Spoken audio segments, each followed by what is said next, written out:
Well, it's that time of year again. It's time for me to take my car to CarMax for an appraisal. Now, for those of you who don't know what CarMax is, it's this giant dealer group here in the States that says they will buy any used car, no matter how crappy or old. They'll buy any used car. So my readers have always begged me to take my cars to CarMax, and I've always done it. It's become kind of a tradition. I brought my Ferrari to CarMax, I brought my Hummer to CarMax, I brought my Skyline GTR to CarMax, and now it's time to see what CarMax will offer me for my Aston Martin. Now, before I go do this, one quick word. Every time I do it, a small but vocal minority of you says, "Why are you wasting their time?" Well, in addition to the free publicity that CarMax gets from these videos, I go at 9 a.m. on a Tuesday. The place is dead. It's like walking into a national forest, except it's staffed by people wearing blue polo shirts.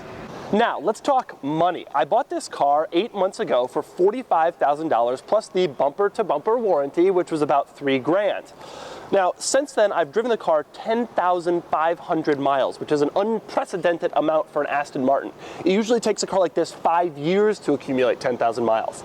I think that's going to have a slightly negative impact on the value. So, what do I think they'll offer? Well, given that CarMax deals in wholesale prices, not retail, because CarMax doesn't sell Aston Martins, they're just going to flip this at auction.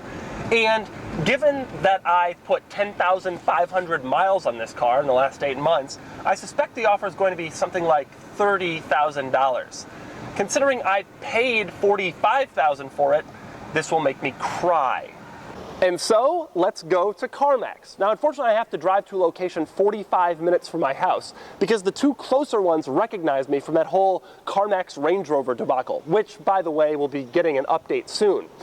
Also, unfortunately, I can't show you what happens at CarMax unless I get releases from the people there. So instead, I'm going to act it out for you. Here's what happened.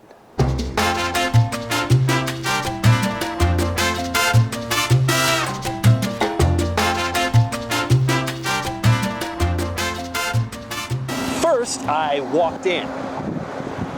Hi, I'd like to get an appraisal for my vehicle. Certainly, sir. And what type of vehicle is it? It's an Aston Martin. Oh, now, isn't that the James Bond car? But things picked up from there. The first sales associate who dealt with me talked to me at length about Formula One racing. The next one, as he was appraising the car, casually mentioned that he had previously owned a Noble M12 and currently owned a Ferrari 348.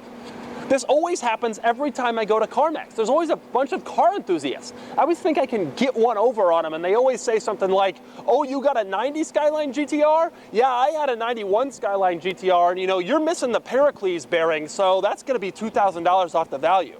And I'm always like, how do you know that?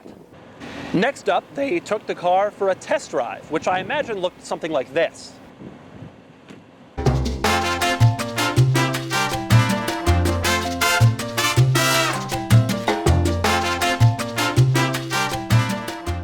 And then it came time for the final appraisal, which was $30,000. That's right, I got it right. And I celebrated just like that in the CarMax, which made them think that I was even crazier than they already thought I was. To find out how I think they came to that number, click the link below to check out my column on autotrader.com/oversteer. And with that, another chapter of CarMax Appraise the Doug Car is complete.